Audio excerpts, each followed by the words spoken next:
Meu amigo vascaíno, sentimento de tristeza, de angústia. A gente aí, às vésperas do fechamento da janela, o Vasco hoje não obteve êxito em nenhuma contratação. A contratação que estava certa para chegar aqui no Rio de Janeiro acabou que melou, que babou.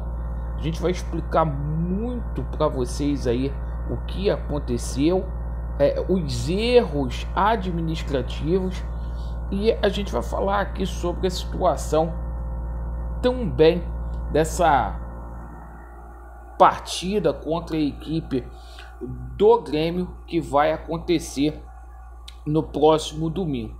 E óbvio, a gente vai falar sobre essa situação aí da janela aí que vai até o dia 25 para jogadores que estão livres aí no mercado.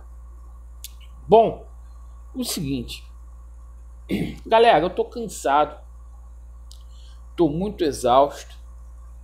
São 4 anos aqui no YouTube fazendo conteúdo de oposição. Foram 2 anos aí indo contra a gestão do Alexandre Campelo, quase 3 anos aí nessa luta que vocês acompanham diária aí, tentando expurgar esse tal de Jorge Salgado do Vasco da Gama. E tudo que está acontecendo aí no Vasco, gente, foi tragédia anunciada. Antes da venda eu alertei.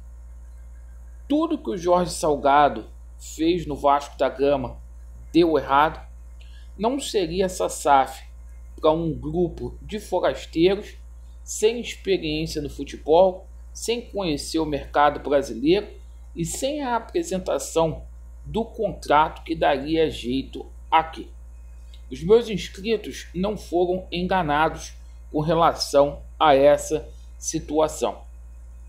Diante disso, o Vasco caminha aí para o 6º rebaixamento. Para mim, tanto faz o Vasco jogar em São Januário ou não, com público, sem público, com um time que tem, não vai vencer a equipe do Grêmio. Infelizmente, nosso treinador já começa a dar sinais de insatisfação. Eu duvido muito que o treinador vá treinar o Vasco da Gama na Série B. Foram prometidas várias coisas aí para o treinador, não cumpriram, faltaram com a palavra aí com o Ramon Dias. Ramon Dias fez uma listagem de reforços, cara, praticamente não chegou ninguém. 7 reforços aí que o Vasco da Gama trouxe aí, tirando o Medel, a gente não conhece muito bem os outros. Apostas, né? E hoje a gente tomou conhecimento aí que o jogador que estava para acertar com o Vasco da Gama, o Robert Rojas, não vem mais. Pessoal, tem alguma coisa errada, muito errada acontecendo no Vasco.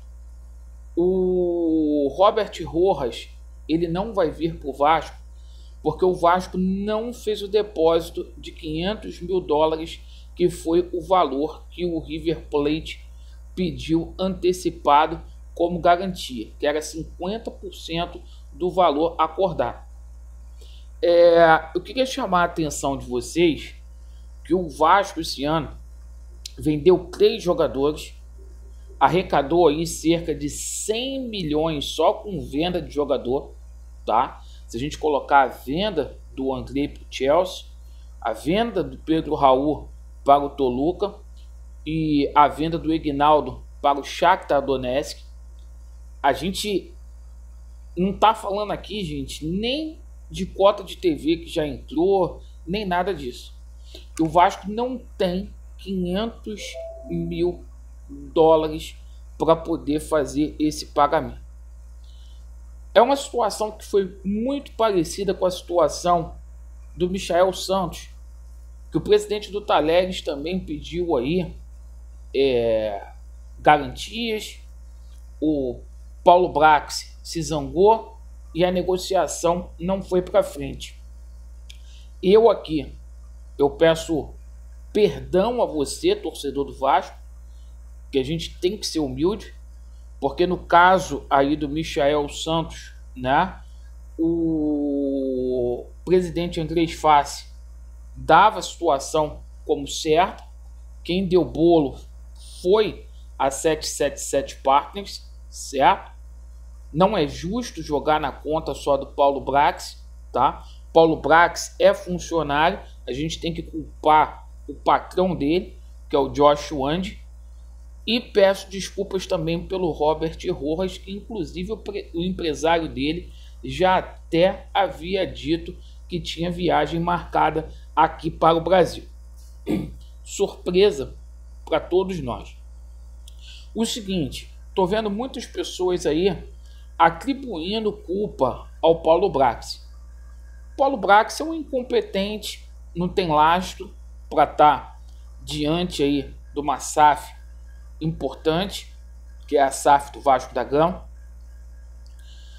Mas o problema é que tem muita bravata, porque disseram que nessa segunda janela todas as contratações iriam ficar supervisionadas aí pelo Don Rusfield, que é o manda-chuva aí da 777.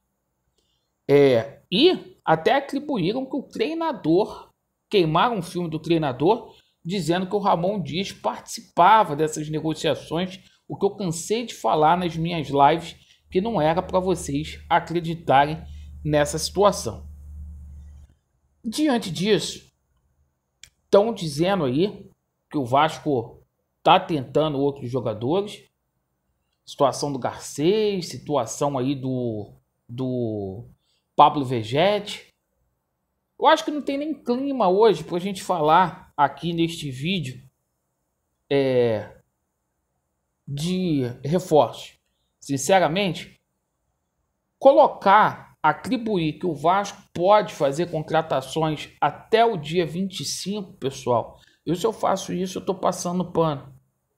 Então eu acho que esses vagabundos não vão trazer mais ninguém. O voto de confiança que a gente poderia dar, a gente deu por querer ver o Vasco da Gama aí saindo dessa situação aí na Série A, para não jogar pela sexta vez a Série B. Todos os esforços que vocês possam imaginar antes da venda para que isso não acontecesse, a gente fez. Respondo processo até hoje na justiça por conta disso, que o presidente do Vasco move. Vocês têm visto aí que eu tenho corrido um risco gigante, porque eu tenho dado porrada nesse cara de manhã, de tarde, de noite aqui no nosso canal. E aquilo, cara, a gente cansa. E eu lamento aqui, porque havia solução sim para o Vasco. Havia um projeto sólido, que era o projeto Somamos.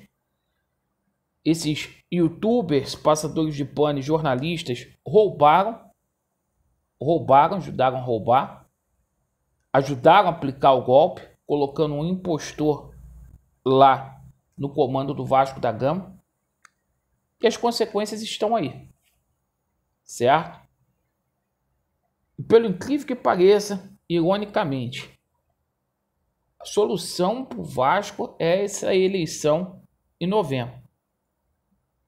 Se esses caras permanecerem no Vasco, o Vasco vai virar América, o Vasco vai virar Bangu. E eu acho que já chegou a hora da gente tratar as coisas com mais seriedade e menos interatividade.